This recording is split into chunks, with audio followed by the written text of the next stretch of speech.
السلام عليكم يا جماعة، بالله عليكم اخواتي الاهلاوية، كفاية تحفيل كده كده. اتنين ماتوا ويا عالم اللي جاي شكله ايه.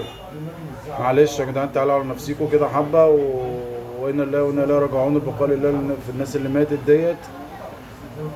والله المستعان، والله المستعان. مش مستحقية الكورة يا جدعان كل دوت. اي نعم متعصبين، واي نعم بنحفله، واي نعم بنغلطه، واي نعم واي نعم واي نعم، بس الناس بتموت. رجاء رجاء من جمهور النادي الاهلي العظيم، رجاء من جمهور النادي الاهلي العظيم، كفايه تحفيل كده. هي الناس خلاص يعني، هي الناس مش عارفه تمشي في الشارع، يعني هم مش عارفين يمشوا في الشارع. الصدمه كانت جامده عليهم، مع ان هو ده المعتاد يعني، واحنا عارفين الكلام دوت، بس يعني معلش طالما وصلت للموت، يا ريت الناس كفايه كده يا جدعان، كفايه كده عشان خاطر ربنا. انا يعني انا من اكتر الناس اللي بتحفل، واكتر الناس اللي بتنزل بوستات وي وي وي، بس طالما الموضوع وصل للموت خلاص يا جدعان. خلاص ربنا يرحم اللي ماتوا، ويرحم شهدائنا، ويرحم ال 74، ويرحم ال 20، ويرحم الاثنين اللي لسه ميتين دولت، وكفايه كده.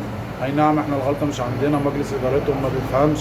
كابتن احمد حسام ميدو سايقها سايقها سايقها سايقها سايقها، عشم الناس وخلاص، ومش عارف ان هو بيتكلم عن النادي الاهلي.